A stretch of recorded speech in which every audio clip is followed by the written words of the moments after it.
अस्सलाम वालेकुम एवरीवन।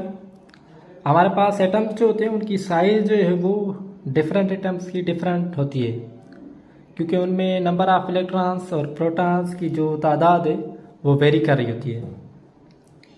तो हमें पता है एटम में दो पार्ट्स होते हैं। एक को हम कहते हैं सेंट्रल पार्ट, जिसे हम न्यूक्लियस कहते हैं, और न्यूक्लियस पर पॉजिटिव चार्ज होती है, क्योंकि प्रोटॉन पर पॉजिटिव है और न्यूट्रॉन न्यूट्रल होता है।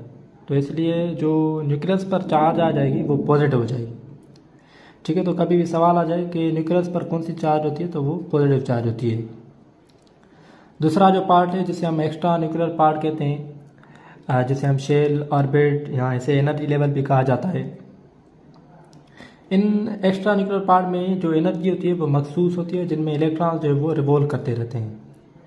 अगर हमारे पास इलेक्ट्रॉन्स की तादाद ज़्यादा है, यानी एटम हमारे पास बड़ा है, उसकी साइज़ जो है वो ज़्यादा है, तो उसमें हम कैसे मालूम करें कि नंबर ऑफ़ इलेक्ट्रॉन्स जो है वो कितने आएंगे, किसी भी शेल में नंबर ऑफ़ इलेक्ट्रॉन्स कितने आ सकते हैं। बेसिकली ये जो हमारे पास शेल्स होते हैं इनको हम एन से शो करते हैं, यानी प्रिंसिपल क्वांटम नंबर से। ये जो हमारे पास प्रिंसिपल क्वांटम नंबर होता है, ये किसी भी शेल के बारे में, किसी भी शेल में जो इलेक्ट्रॉन्स हैं उनके बारे में नॉलेज प्रोवाइड करता है। ठीक है, तो इनको हम शेल को एन से रिप्रेजेंट करते हैं। अगर एन की वैल्यू अगर हमारे पास 1 है तो इसका मतलब हम के शेल की बात कर रहे हैं। अगर एन की वैल्यू 2 है तो इसका मतलब है एल शेल की बात हो रही है। अगर एन की वैल्यू हमारे पास 3 है तो एम की बात हो रही है, यानी नंबर जो हमारे पास थर्ड शेल नंबर है उसकी बात हो रही है। ऐसे ही नंबर 4, नंबर 5 ऐसे होता जाता है। तो चलिए देखते हैं कि कितने नंबर ऑफ इलेक्ट्रॉन्स आ सकते हैं किसी भी शेल में। फर्स्ट शेल में कितने आ सकते हैं, सेकंड शेल में कितने आ सकते हैं, थर्ड शेल में कितने आ सकते हैं। तो सवाल ये है कि how to determine the maximum number of electrons in a shell. किसी भी शेल में मैक्सिमम नंबर ऑफ इलेक्ट्रॉन्स कितने आ सकते हैं। ये तो कंफर्म है कि हमारे पास हर शेल में जो नंबर ऑफ इलेक्ट्रॉन्स होते हैं वो फिक्स्ड होते हैं, यानी किसी भी एटम में जो नंबर ऑफ इलेक्ट्रॉन्स होते हैं वो फिक्स होते हैं। ठीक है, और इन नंबर ऑफ इलेक्ट्रॉन्स को मालूम करने के लिए हमारे पास एक रूल होता है। हम एक फार्मूला यूज़ करते हैं जिसे हम कहते हैं 2n²। यहाँ पर n हमारे पास नंबर ऑफ शेल यानी काउंटर नंबर को बता रहा है कि 2n² से हम नंबर ऑफ इलेक्ट्रॉन्स किसी भी शेल में मालूम कर सकते हैं।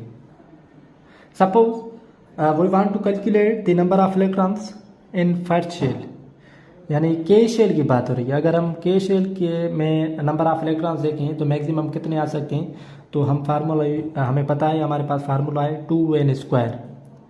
यहाँ पर n जो है हमारे पास रिप्रेजेंट करता है किसी भी शेल का, तो हमारे पास यहाँ पर शेल जो है वो 1 है, यानी n की वैल्यू जो है वो 1 होती है। n की वैल्यू यानी प्रिंसिपल क्वांटम नंबर की वैल्यू 1 है, इसका मतलब है हम फर्स्ट शेल की बात कर रहे हैं।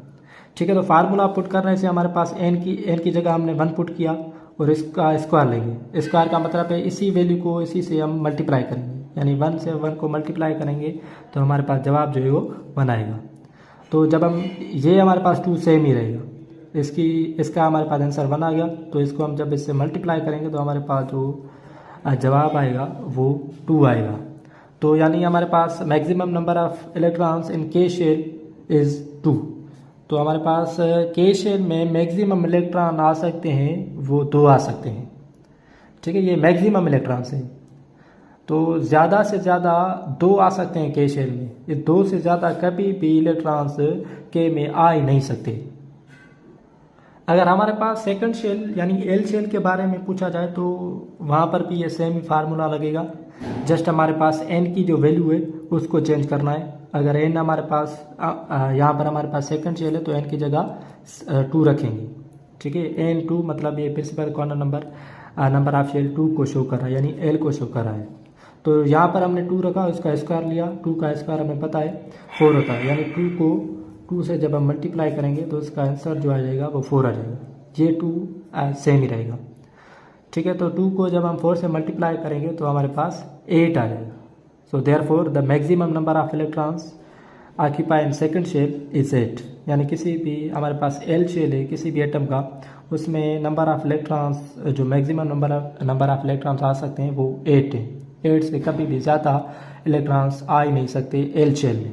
ठीक है, अगर कहाँ पर सवाल आ जाए what is the maximum number of electrons in M shell of an atom can accumulate, किसी भी हमारे पास एटम के एम शेल में नंबर ऑफ इलेक्ट्रॉन्स कितने आ सकते हैं, तो इसको इस फार्मूले के थ्रू हम सोल्व करेंगे।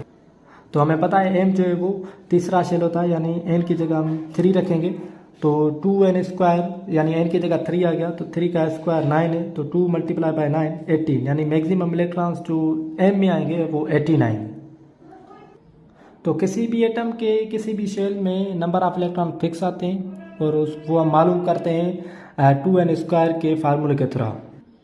ये जो हमने मालूम किया ये मैक्सिमम नंबर ऑफ इलेक्ट्रॉन्स होते हैं। फॉर एग्जांपल हमारे पास एक एटम है जिसे हम नाइट्रोजन कहते हैं, और इसमें कहा जाता है कि इसका जो Z है यानी एटॉमिक नंबर 7 है, यानी इनमें जो हमारे पास नंबर ऑफ इलेक्ट्रॉन्स और प्रोटॉन जो है 7 है। तो यहाँ पर हमें पूछा जाए कि इसके एल शेल में कितने इलेक्ट्रॉन ऑक्यूपाई हो सकते हैं, तो हमें पता है सबसे पहले जो शेल होता है के शेल होता है, और उसमें मैक्सिमम इलेक्ट्रॉन 2 ही आ सकते हैं, कभी भी के में 2 से ज़्यादा नहीं आएंगे।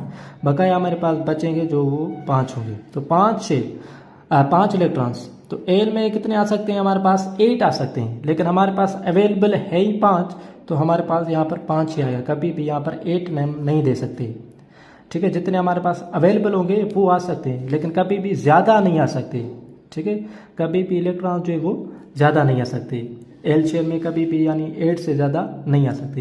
ये हमारे पास मैक्सिमम इलेक्ट्रॉन्स 8 होते हैं, लेकिन हमारे पास अवेलेबल यहाँ पर मौजूद ही हमारे पास 5 इलेक्ट्रॉन्स है, तो वो 5 आ सकते हैं। Thank you very much.